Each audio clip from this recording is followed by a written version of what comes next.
Hello students, welcome to Standard 9 Mathematics Chapter 5 Introduction to Euclid's Geometry. This is lecture number 11.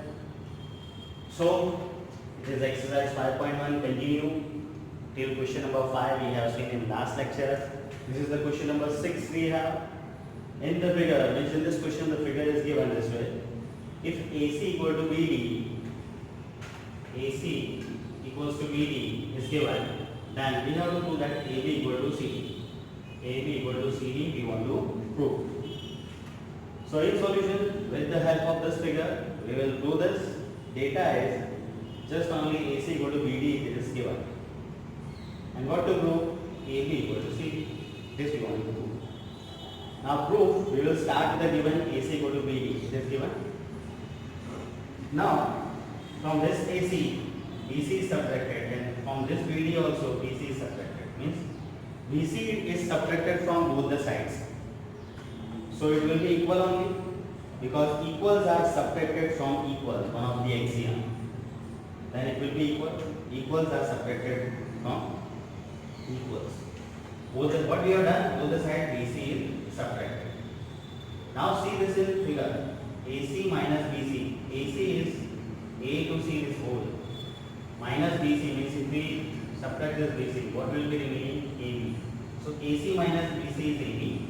Similarly, BD minus BC you see in the figure. BD minus BC from whole BD. BC you subtract, remaining will be C. From the figure, you can see.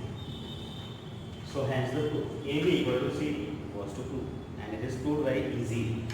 What we have used here, axiom of Euclid's, equals are subtracted from equal, that will be equal, and with the figure also. That AC coincides with AB and BC. So from AC, if we subtract BC, you will get AB here. Now BD coincides of BC and CD. So from BD, if I subtract BC, it will be remaining CD. This is axioms we have used. Now next, the question number 7 we have. Why is axiom 5 in the list of Euclid's axiom considered a universal truth? So what is axiom 5 was that we have to understand. Axiom 5 is that the whole is greater than a part. That in maths we understand the whole means the whole scale is greater than its parts. If we do the two parts of it, the whole part is always greater than the whole is always greater than any part, any of this part. That is the statement axiom 5 in that. So why it is universal truth we have to explain. So this is true not only in mathematics, that we have seen in mathematics also. It is not only in this field it is true, but in all the fields it is true. How? One more example is taken. For example, the area of the country, say India, if we consider the area of the whole our country, India, will be always greater than area of its any state, say Gujarat. The area of Gujarat, it is also come in India. It's a part of India. Gujarat is a part of India. So you consider the area of the whole India, the country, will be always greater than the area of Gujarat, that is the state of one of the state of India. So it is the whole is greater than a part. It is universal truth. That is here. Now the next, this is the exercise 5.1 completed here. After exercise 5.1, we have the new as equivalence version of Euclid's fifth postulate. This is equivalent version of Euclid's fifth postulate. Actually, Euclid's fifth postulate we have seen in the theoretical part after before exercise 5.1.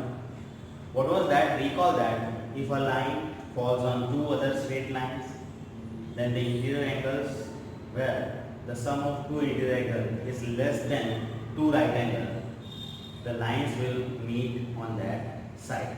That was the Euclid's fifth postulate. Now this is the equivalent version here. For every line L, like the given line L, the figure will understand, and for every point P not on L, this line L is given. The P point we have to take not on L, which the P point should not be on L. So it is on different, not on L, we have taken the point P. then there exists a unique line M. You will find the one and only one line M which is passing through P. You can see the M line is passing through P and parallel to L. M is parallel to L passing through P. You will get this type of only one line. If you will think of other lines, why the only one line is there? Why not the second or third line you can draw? So you try to draw. This is only shown in the figure. If I draw this line passing through P also, if you will see L and this line will not be parallel. If I draw the another one, this passing through P, but this is also not parallel with L. Only this line which is passing through P is parallel to L, and that is M. So unique line passing through P is parallel to L is only one, and that is M. So this way, this is the equivalence version of the fifth postulate, Euclid's fifth postulate. Now related to this example 3, we have consider the following statement, and the statement is there exists a pair of straight lines that they are everywhere equidistant from one another. Can you draw two lines? This statement means can we have two straight lines which from anywhere you measure the distance between them will be equidistant. Is this statement a direct consequence of Euclid's fifth postulate?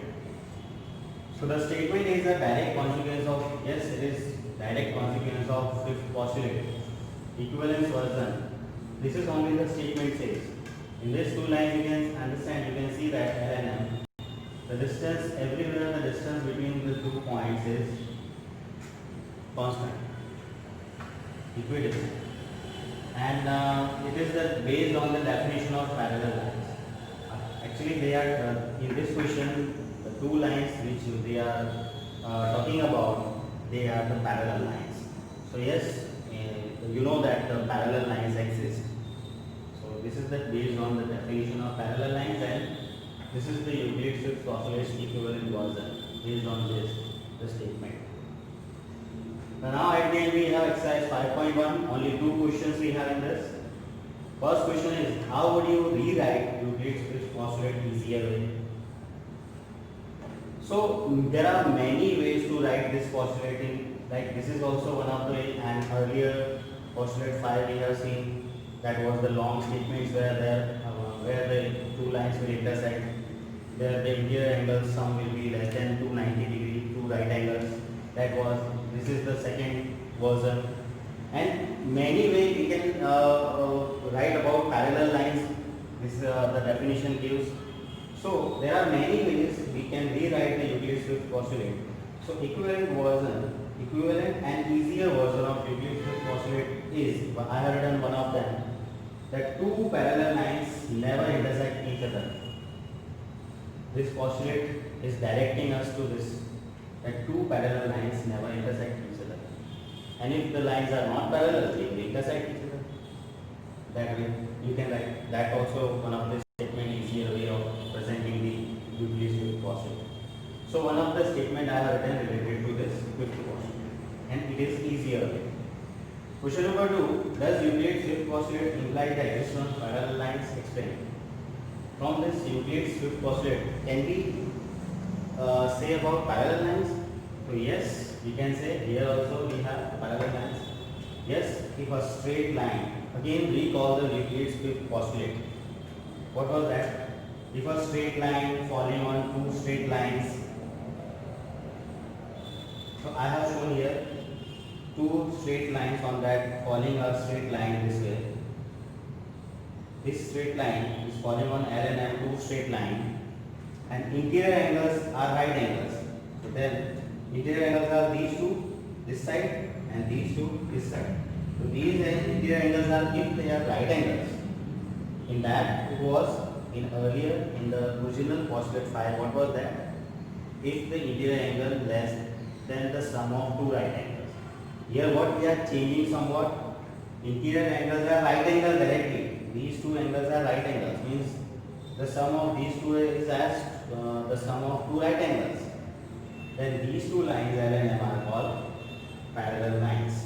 So then the two straight lines at L and M will be parallel. So yes, this is defining the parallel line also. If we change this condition and if we take the equivalence version, rarely it is the parallel line definition used. So this way we can give these two answers of two questions of exercise 5.2. So here this chapter is ended. Student, this is the geometry actually.